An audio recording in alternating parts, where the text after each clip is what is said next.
Good afternoon. I hope everyone's well today. Thank you for watching. Rupert Lowe has had a visit from the police today, according to sources online, and they've seized his firearm collection, his gun collection. I know a bit about this subject because I've been around people who have guns, and more importantly in this particular case, somebody not close to me but had their guns seized, so I know what the procedure is to a degree. Gun laws in the United Kingdom are very, very strict, and they're very, very strict for good reason. It's not like in America where you can just walk into a supermarket and buy a gun. You need a lawful and legitimate reason to have guns. If you've got the slightest whiff of suspicion or anything untoward about you, you're not likely to get a license.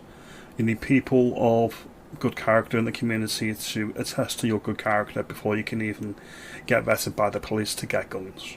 Okay, that's the first thing I want to say. If the police had any suspicion that there was any possibility that Rupert Lowe was a danger to using his guns, they would have took them when Reform UK chair Mohammed Z. Yusuf reported him back in February. Timeline is important, especially with firearms. The threat was allegedly made in December.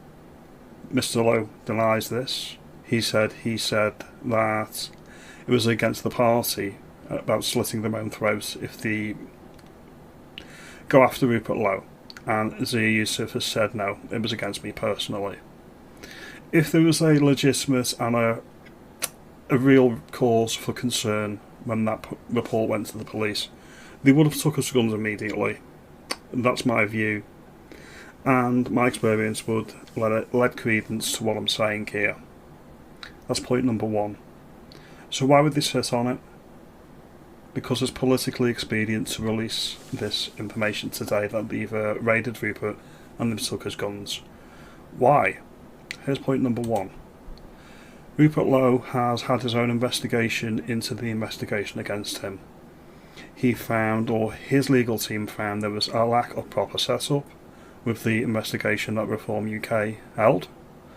There was improper handling of complaint evidence, breach of confidentiality, no right of reply, procedural unfairness, and questions of independence. All legitimate, and thanks to Basil the Great for pointing this out on a concise tweet, which is appreciated. That's the first thing I wanted to say. Then we look at this one.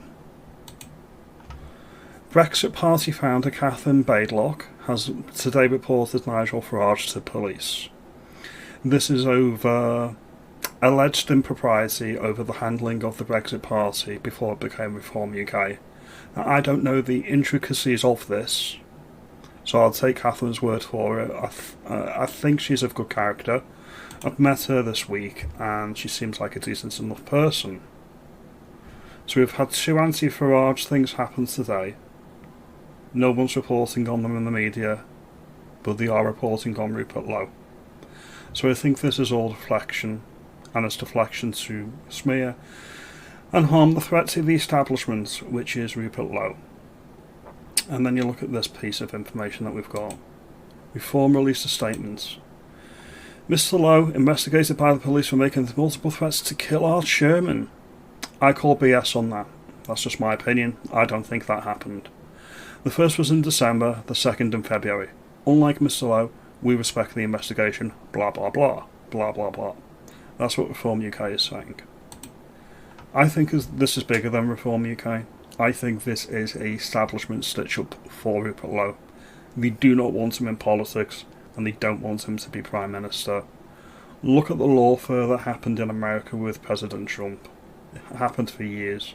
The establishment, the Uni Party in America, didn't want Trump to get the presidency. And it's the same with Rupert Lowe in the United Kingdom. We've seen what they do with political dissidents in the UK. Just look at Tommy. He's still in prison, and he's still in solitary confinement.